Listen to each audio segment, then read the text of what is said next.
Frozen, Across the Sea. Written by Brittany Kando. Illustrated by the Disney Storybook Art Team. "There's our ship, Elsa," Anna exclaimed, peering out the window. "Are you almost ready?" "Just about," Elsa replied as she packed the last of her things. She smiled at her sister's impatience, but really, she couldn't wait to go either. Elsa had been planning a royal tour to visit nearby kingdoms for a few months, and now it was time to leave. Her heart fluttered with anxious excitement. As soon as the sisters climbed aboard their ship, the captain scurried over. "Your Majesty," he said to Elsa, "I have the itinerary you sent, but I don't think we'll make it to the first stop on time, not with waters this still." "Don't worry," Anna said, taking the wheel. "We've got it covered," Elsa smiled. "I'll just give us a little nudge." She raised her arms and created a light snow flurry, which helped to push the ship along at a steady pace. "Woohoo!" Anna cried from her post, the flurry blowing through her hair. "Away we go!" Soon, the ship arrived at its first port, the kingdom of Zaria. The Zarians clapped and cheered at the sight of their visitors. "Welcome, Queen Elsa and Princess Anna," King Stabor called in a booming voice. "We cannot wait to show you our kingdom," Queen Renalia added warmly. "Thank you," Anna and Elsa said together, bowing to their hosts. First, the King and Queen of Zaria invited the sisters to lunch, where Anna and Elsa enjoyed tasty new food and lively conversation. "Renalia thought I couldn't talk when we first met. I was so nervous around her," King Stabor told them. "Oh, that's sweet," Anna said. "Yes, except now he won't stop talking," Queen Renalia joked playfully. Then Anna and Elsa were taken on a tour of Zaria's prized gardens, where there were many colorful and sweet-smelling blossoms and shrubs on display. Elsa pointed out a flower that looked remarkably like their friend Olaf. "We'll be sure to send you home with some of those seeds then," King Stabor said. That night, they were treated to a grand festival. "We've heard so much about your special talents," Queen Renalia said to Elsa. "Won't you show us some of your magic?" Suddenly, Elsa felt very shy. "Would you like to join the dancing, Your Majesties?" she asked, changing the subject. "That looks like fun." The next stop on Anna and Elsa's tour was a kingdom called Chath. The sisters met Chath's ruler, Queen Kalisa, in front of her impressive palace. "Thank you for having us, Your Majesty," Elsa said. "Of course," the Queen responded. "I am very happy you are both here." Queen Kalisa first took the sisters on a walk through the kingdom's rainforest, where they saw many unique animals. Anna was fond of some particularly bashful furry creatures. "Why, hello there!"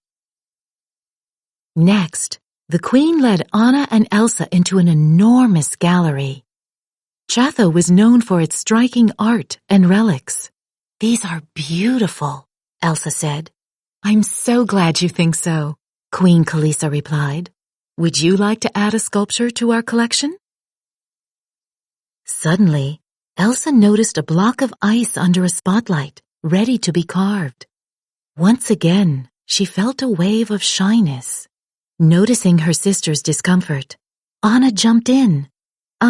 Sure, ice sculptures are actually my specialty." Later, Anna asked Elsa why she didn't show her powers. "I guess I just got nervous," Elsa admitted. Anna smiled. "Well, that's silly. You can do wonderful things." She grabbed some of the snow that had been created by Elsa's snow flurries and placed it on her upper lip. "You can even give me a new look." Elsa laughed and hugged her sister. "Thanks, Anna. You're the Duke of Wesselton." The sisters had arrived at their next port, only to see a familiar face. This Duke had been very unkind to Elsa when her frozen gifts were first revealed. "What is he doing here?" Anna asked. The sisters had purposefully avoided Wesselton on their tour. Their last stop before home was the kingdom of Vetta, far from Wesselton.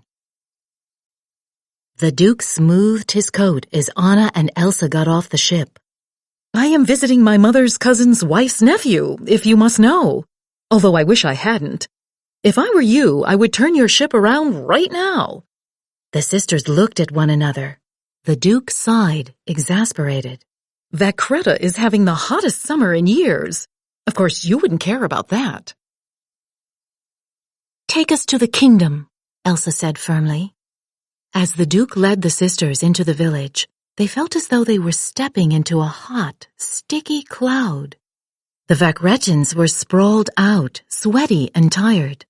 "Whoa!" Anna remarked. Elsa didn't feel one bit shy. She knew she had to help cool these folks down. After conjuring some snow clouds, Elsa saw the townsfolk start to come to life. "It's working!" the Duke cried in surprise. "Why don't you get us some lemonade?" Elsa prompted the Duke. She started making some frosted mugs out of ice. "Thank you, Queen Elsa. Thank you," the crowd cheered.